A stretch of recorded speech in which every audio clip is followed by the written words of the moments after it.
Hello everyone, welcome back to my channel a pinch of salt. দেখো কত কিছু নিয়ে খেতে বসে গেছি।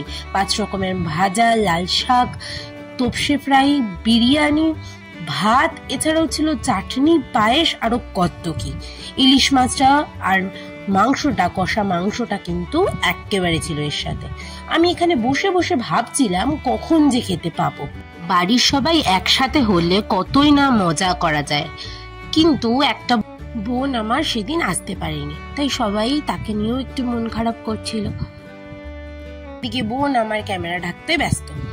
তারপরে আমরা দুপুরবেলা এক কাকুর বিয়ের ভিডিও দেখছিলাম, যেখানে আমরা ছোটবেলা না জানি কত মজার ভিডিওতে নাচ করেছিলাম। সেই ভিডিও দেখতে দেখতে সন্ধে আসতে না আসতেই আবার চলে আসলো ফুচকা মাখার গল্প।